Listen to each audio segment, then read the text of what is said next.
How's everyone doing?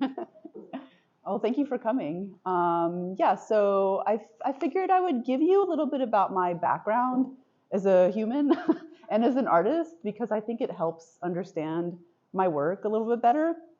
And I'll talk a little bit about my kind of education as an artist. And then we'll eventually make our way into the gallery so we can talk specifically about the work in there, in that space. Does that sound good to everyone? Okay, great. And I'll leave some time for questions as well, because I'm hoping we can have kind of like a dialogue and not just me talking at you.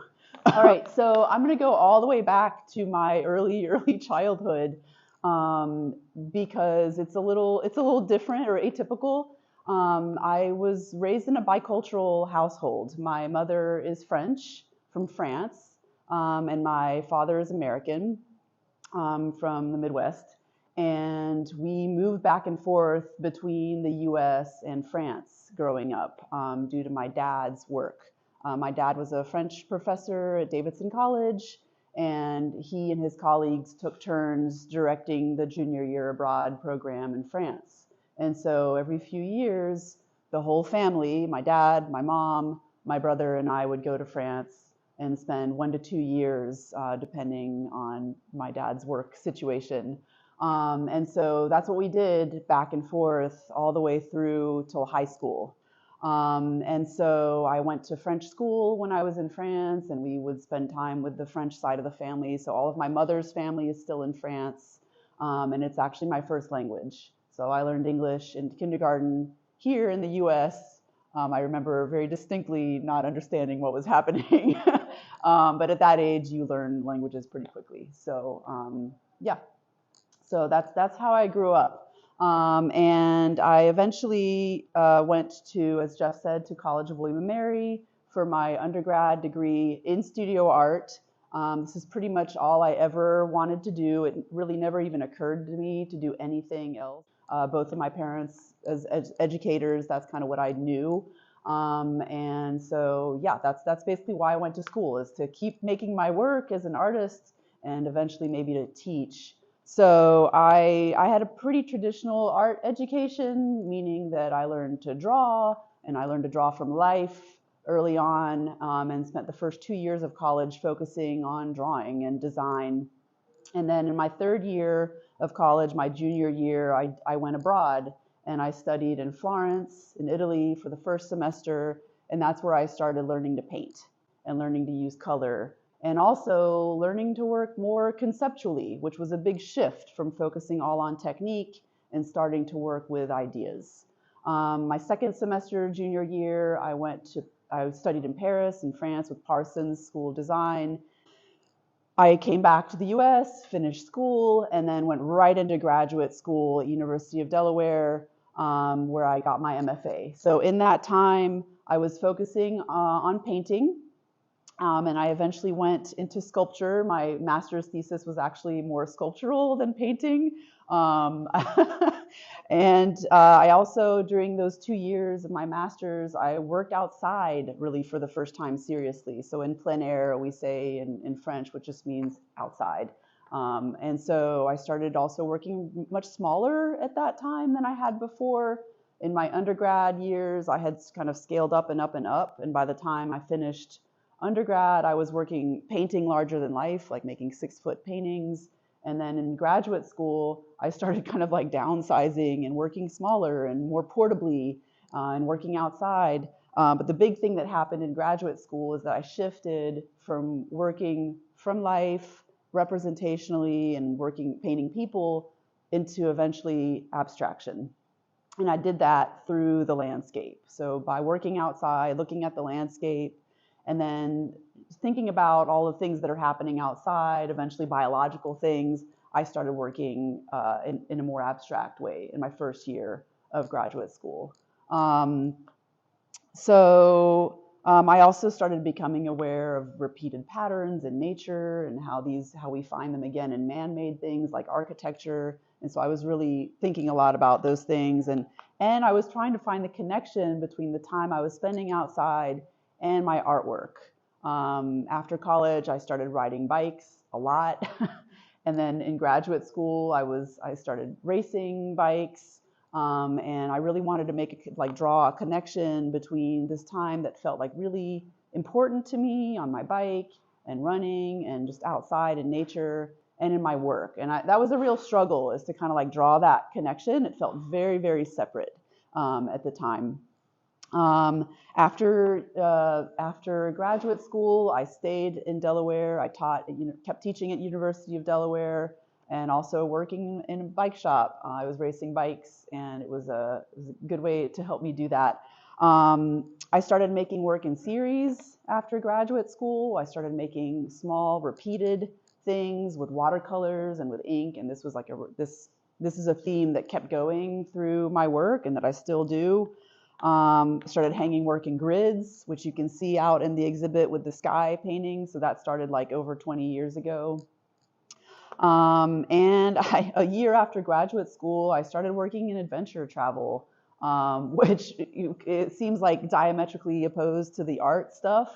But as a cyclist, it made total sense. So I spent the next like 14 years working as a guide and as a trip designer in adventure travel, specifically bicycle trips. I think spending all of that time in these different landscapes in different countries had a really big impact on my work, because I realized I wasn't only interested in the visual aspects, but all of the sensorial aspects of being outside became something that I was trying to communicate through my paintings.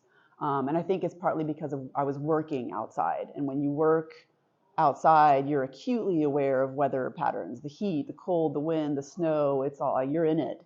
And so it became something really important to me and to try to talk about in my paintings.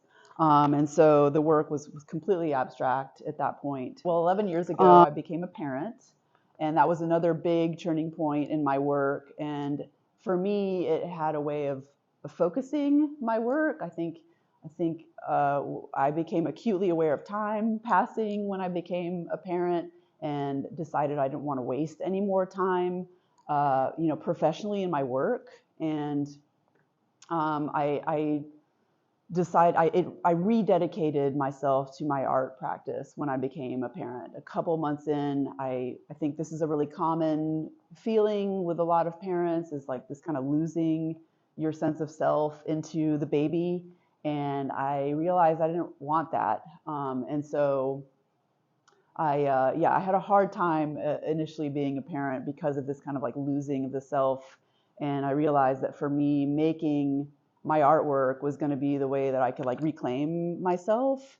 And so I started making work obsessively, like every single day, and just kind of like stealing time during naps, and making little projects, really, really small initially after my son's birth, just, what I could make, and trying to finish things in a sitting, to finish work and to accumulate like a body of work.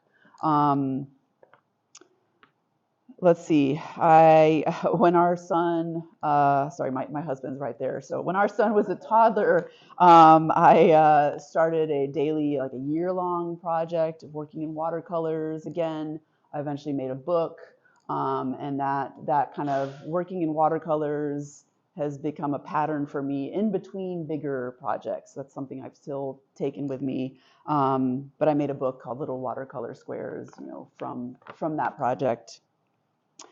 Eventually, I branched out again into other media. So, for a while, it was mostly painting and drawing, with other media like video and sound, kind of interspersed in there. But then about 4 or 5 years ago, I expanded my practice again, and with a focus on other media as well.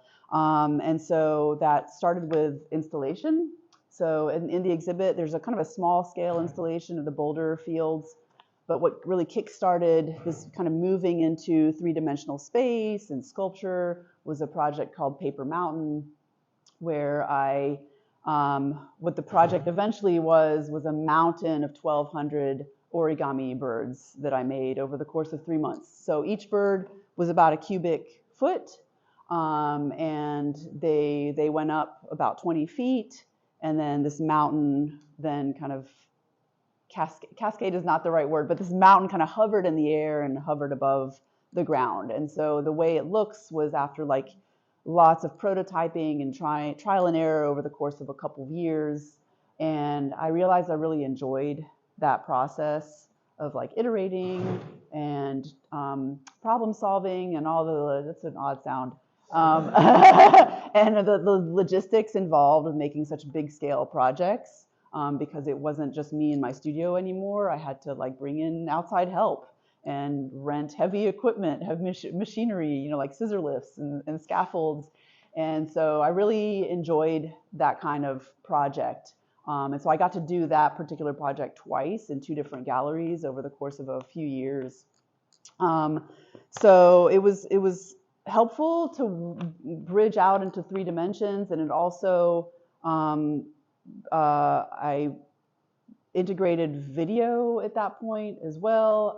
There's a version of the video project I showed with Paper Mountain in there. It's the kind of, we'll go see it, but the skies that are scrolling up, which I crowdsourced from people. We can talk about it out there. But in the last few years, I've been basically experimenting a lot. There's been a lot of trial and error, but I've given myself that space. I think partly it's because my son is older and he's in school now, and so I don't feel like I have to get in and get out in the studio. I have a little more time in the studio to like think and look.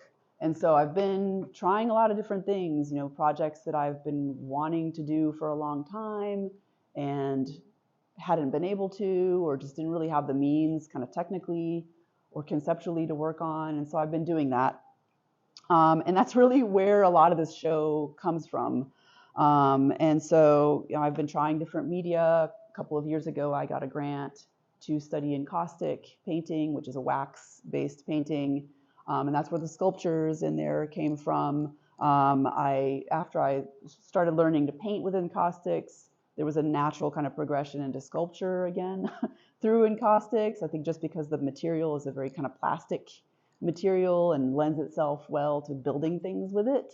And so I had made a few little sculptures and decided for this show to scale up and to make a group of larger scale sculptures like that, really to tie the work together in the gallery. And then I returned to the figure in painting. I know I've talked about abstraction, but these paintings are figurative. And so there was a return to the figure for me a couple of years ago. And it just clicked for me. I had been trying to kind of insert figures in my work for some years, and nothing clicked. And then something did. I think maybe it was just a way of putting the pictures together and still being able to think about color and shapes the way that I had been in my abstract paintings. So we can go look at those. Process that I started a couple of years ago when I got that grant, and I had never seen sculptures like this. It just kind of happened really organically. But the medium it predates oil paint, so it's an ancient type of paint. It's actually pigment mixed with beeswax and damar crystal, and you have to melt it to work with it.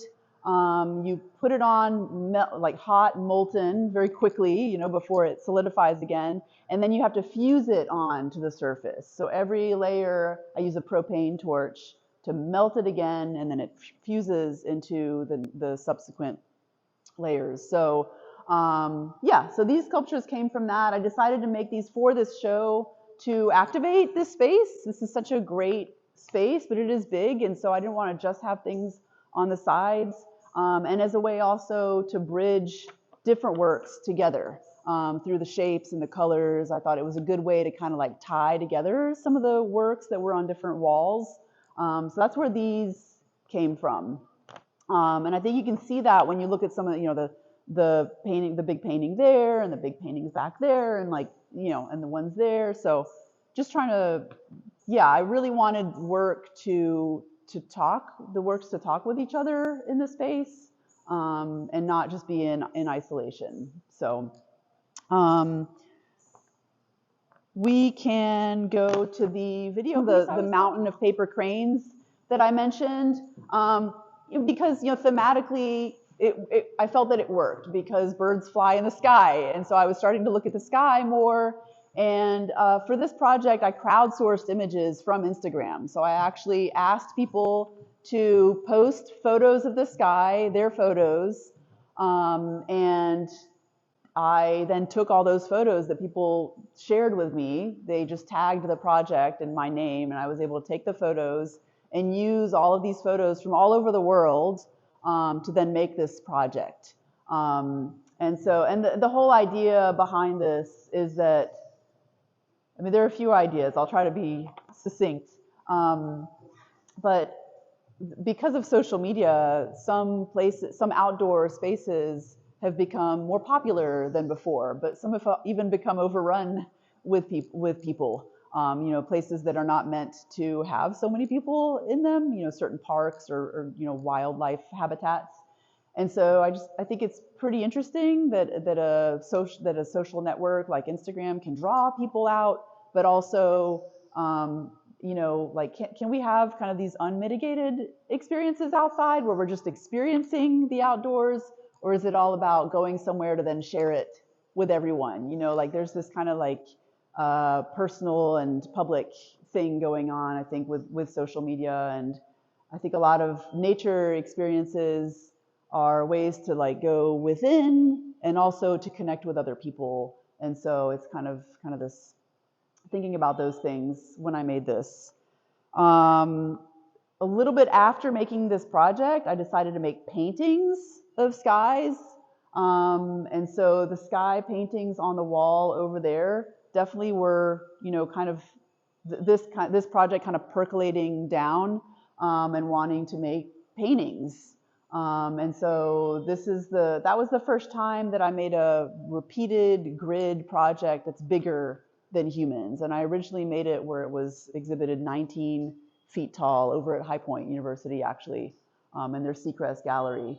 And so it's an interesting kind of problem to solve, how to do it and what way to do it in. And so the way I painted them is to try to feel like there's a lot of air in them. So I painted them really kind of gesturally, and in a way to give a feeling of airiness to them because it is so big.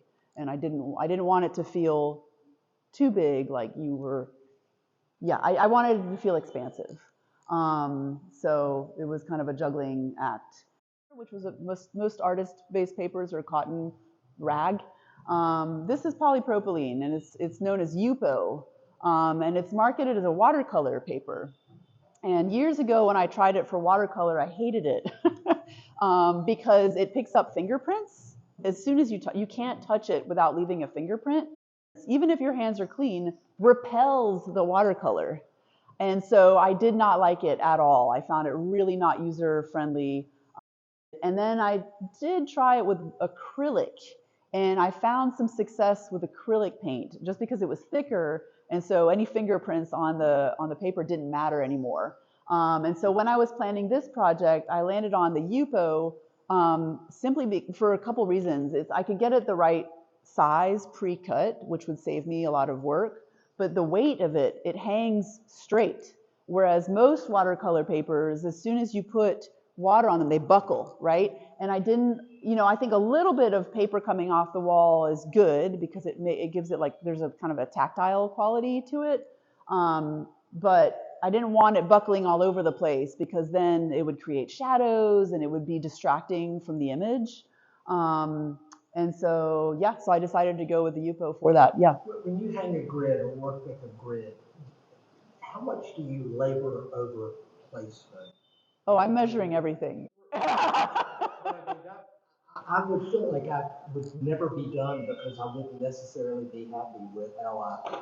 Well, I mean, that's a really good question, the feeling like you're never done. I think because I think there are tendencies, maybe we all have perfectionist tendencies, but I think work would never get done if I didn't also to me, not that this, I don't want to focus on imperfections, but getting it up is more important than having it be it's never going to be perfect, basically, you know? I mean, I'm using a ruler and a level and I'm doing it as well as I can. But it also is practice, you know? I love grids. Yeah, me too, for sure. But I think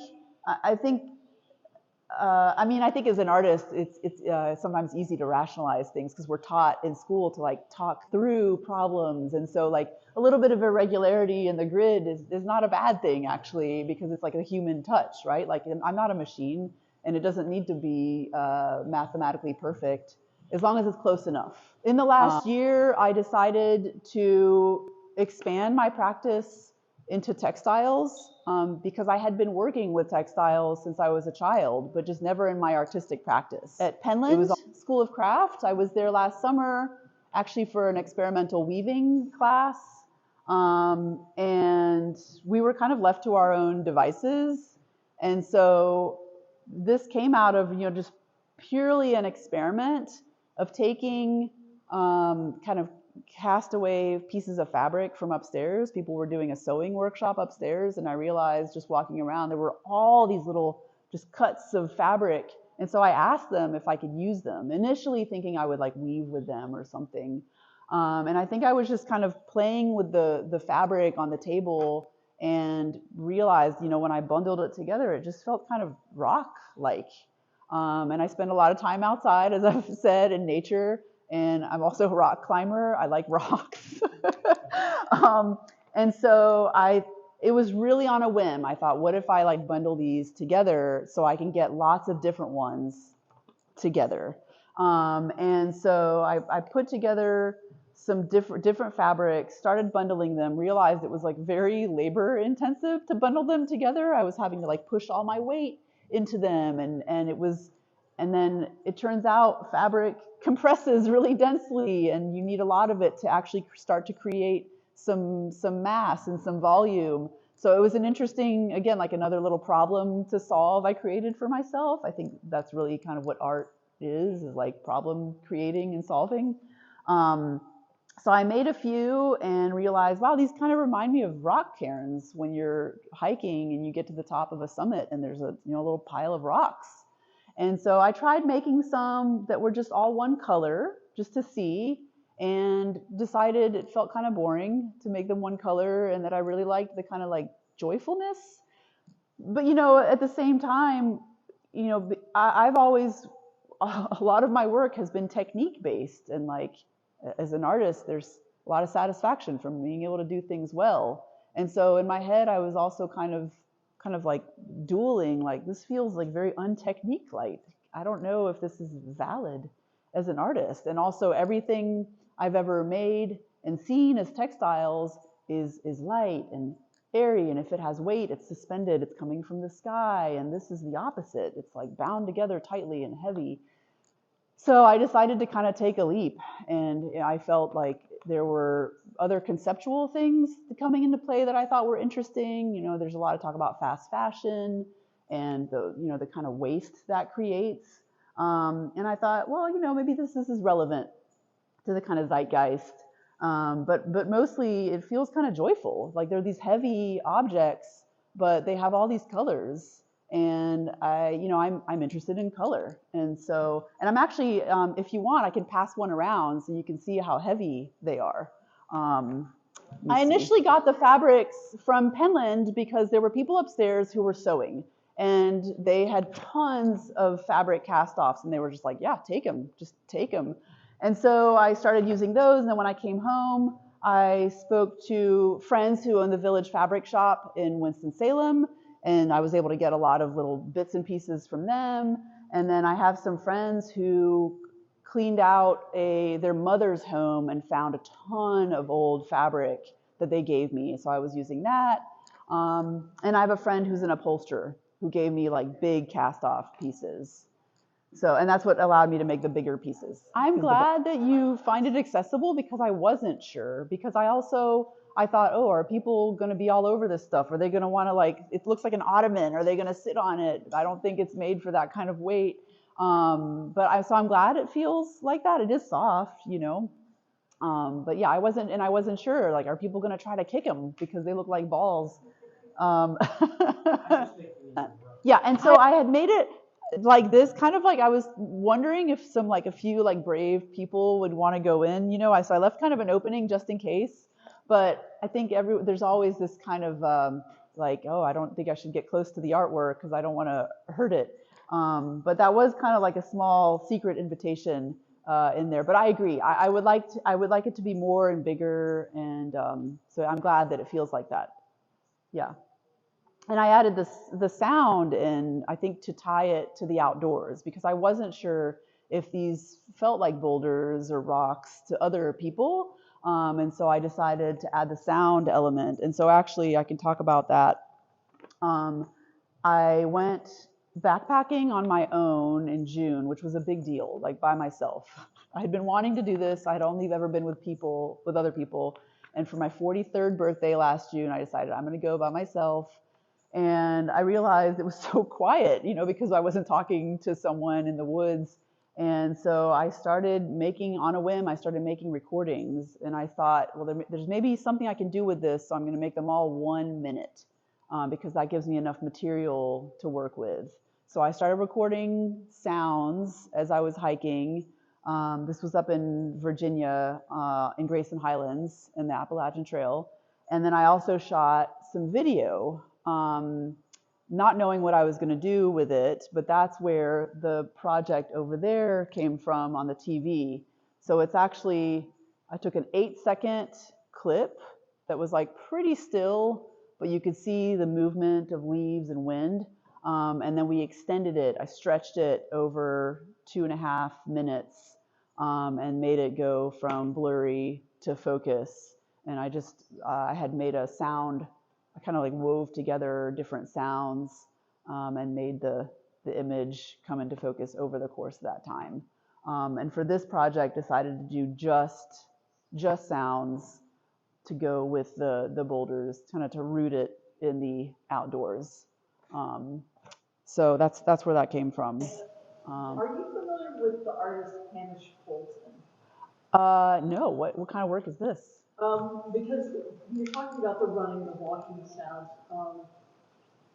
Do you ever consider the activity of being outdoors and um, and taking these walks, these journeys, as the artwork itself, or is that solely material, or just you being in the landscape? I love that you asked that, because I have tried to figure out ways over the last, like since grad school, when I really connected with like how important it was for me to be outside as an athlete and my artwork. And I tried to figure out how can I make the activity the work. And I tried in different ways.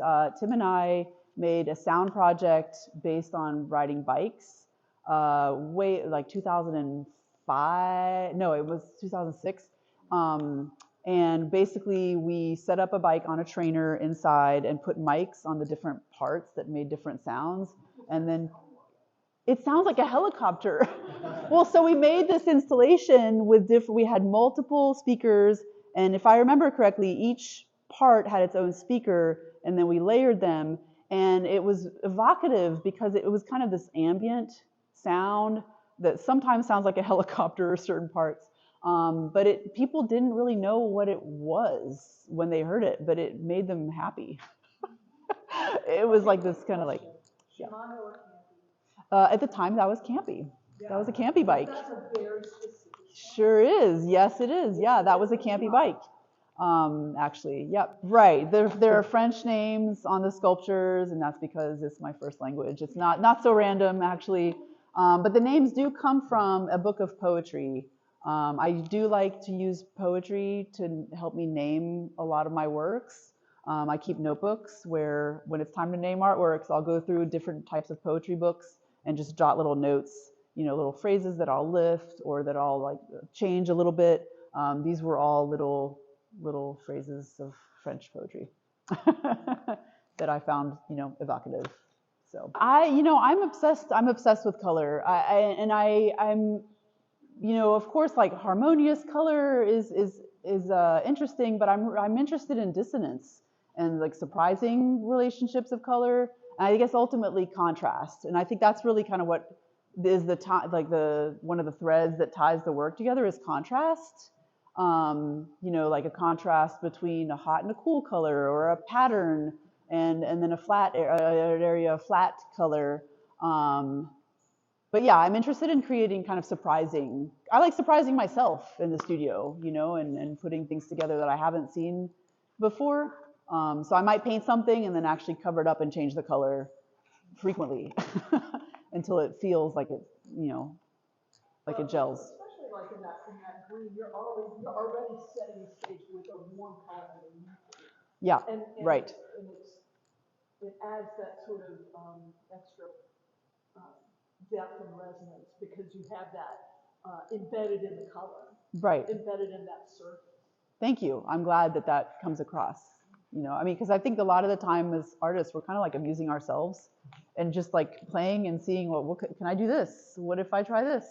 And so it's nice when you try something and it works. Are all of these based on photographs? Yes.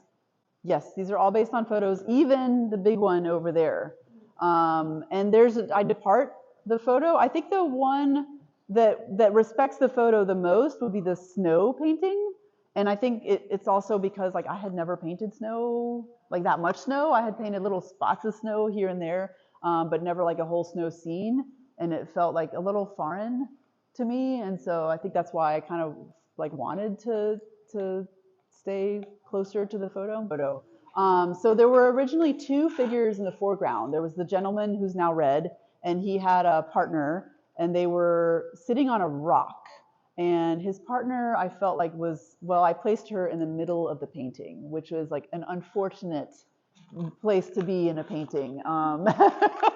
Because like compositionally, it just stinks. It's really hard to like move your eye around, you know, when something's in the middle. And so I decided she had to go. I had tried to repaint her too. I thought maybe if I can like paint her really, really well, it'll make it work. And the fact that I placed her in the wrong spot to start out with will be okay, but nothing I did worked. So I painted her out and decided that the rock in the front wasn't working. So then I took it into Procreate. I like to work digitally sometimes to figure things out. So I took a picture, put it on my iPad, and used Procreate, which is a digital drawing and painting program. And I just tried random things. I had a painting that I had made a couple years before where I put a car in, just a random car with flowers, and it worked. So I thought, what if I put a car in here? And so I put in, there was a Penske truck next door, which I photographed because I liked the yellow and the shape. So I put the Penske truck, and then I added my car, and that didn't work at all. But the yellow I thought worked. So I thought maybe I can make a yellow mound. And so I crumpled up some paper and put it and painted the paper, but made it yellow, and decided, well, this is kind of rock-like-ish. So that's how that developed. And then I made the guy red because, you know, everything's better when it's red. No, he wasn't working either. And I thought I need this hot red thing here. And so I made him red. He became a shape. Yeah. How do you decide when you want to include something that's more abstract, right, against something that's more literal? Yeah, that's a good question. I mean, sometimes it fails miserably. I mean, a lot of time it does. But I think that's what leads me to find other things. The painting with the striped background is a good example of that.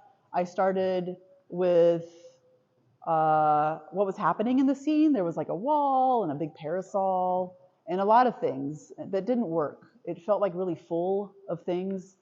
And then I tried a lot of stuff. I tried completely painting him out and just making it space, just like marks, painting, and decided it still wasn't quite right. And so this was really a whim. I thought, well, what if I put in stripes, which was just really just going out there for me because I don't typically paint stripes. And I tried the stripes and it worked. So, and I think it's because of those stripes that I brought in the stripes into the man's shirt over here because I liked them so much. So is anyone familiar with the artist Richard Diebenkorn? Right, okay, so Richard Diebenkorn is a painter who was working primarily in California, but also in like Albuquerque in the middle 20th century with a whole group of artists who were painting people, while on the East Coast in New York, artists were painting totally abstractly, like completely non-objective work. And so Richard Diebenkorn and these other people were making this really important and totally against the grain work out in California. And at the time, they were getting just, the critics hated their work. But I became obsessed with their work when I was in college, especially Richard Diebenkorn. So his work goes between like total abstraction and then also painting people and still lives. He has a couple of paintings that have a folding chair in a room with the light that hits, and then you can see the landscape through a window. And they are just beautiful paintings, and I've always just had them in the back of my head. And so I always wanted to make a chair painting. And so back in, this was like late spring 2020, during COVID, we were inside a lot. And I realized I had these folding chairs in our screened-in porch. And so I made some drawings and some photos of the chairs and tables with the light hitting them, and realized like there was a little bit of landscape as well through the screen, and that I liked what was happening compositionally. And so I started playing around with them and abstracting them. As you can see, they're flattened out because the shapes are so kind of dominant. It's not really, it became like an excuse to make a painting again. It's like, how can I make this kind of space interesting and maybe do something surprising? So that's where these came from. And at the time, it resonated with me because we were inside, due to COVID, and on the outside, there were a lot of terrible things happening socially. This happened right after George Floyd was killed, and so that was on my mind. And I remember thinking, ideally, how could I create a space that people could come together and talk, and just like be together, talk to each other, have like some mutual understanding. And so I thought, I'm going to make these spaces that feel like people could be there together. So those were the things that I was thinking about at the time. It's a strange time. So yeah, that's where those came from. So I worked on them as a group because they are cardboard underneath. So I cut out everything first. Oh, no, sorry, let me back up. I drew them first. I drew a bunch of ideas, tried a bunch of color combinations with colored pencils in my sketchbook. And when I had what I felt like was enough good ideas, specifically, I think there's 6 of these, I started cutting out the shapes and making sure that everything would support weight and work, in terms of just like working as a sculpture and standing up. And then I started assembling them. So they're steel wire, and I use glue to glue everything together. And then I had to clamp them. I would clamp them for like 24 hours. And then after that, because they're cardboard, I wanted to smooth out all those edges. So I actually have a blog post with all these pictures if you're interested. I took a modeling paste, filled all the edges, and sanded everything smooth, and filled like all of the little transitions that would be different kind of levels. And then after that, I primed everything. It's a special encaustic primer. And then I put down the clear encaustic medium, which is the beeswax with Damar crystal all mixed together. And I put a few layers of that, and more on the base to make it's surprisingly heavy. The base, I wanted the base to be, support the weight. And then after that, then I do the color and fuse all the layers. So yeah, so I made them all together. I don't like starting on a white canvas, and I usually do put down a color. I think I did do one color to start out with. Oh yes, I can see there's a hot pink. I did some hot pink. Yes, some of it where it comes through. I did do that. Sometimes I'll start with a kind of an underpainting with big shapes, but I usually do want a color underneath to kind of peek through a little bit and create some kind of contrast. I love it. So. Thank you. Thank you. So with that one over there, were you thinking Diebenkorn's larger aerial paintings? It's actually, it looks like an aerial painting, but it is actually, there's a rock pile at Pilot Mountain that I'd taken a picture of, and and you can see the landscape in the back, but I ended up flattening out everything to, kind of look at it abstract. I think Richard Diebenkorn's work is like, I can't get away from it, and so, yeah, it's inevitable that you would see some of his work in this. Yeah, I ended up changing everything is different than the photo. These were initially fields up in the top, which I think if you think about it, you can kind of see still, but I ended up changing them and bringing in some light blue just to lighten the top because it felt heavy. Capture that. Thank you for having me. Thanks for coming, everyone. Appreciate it.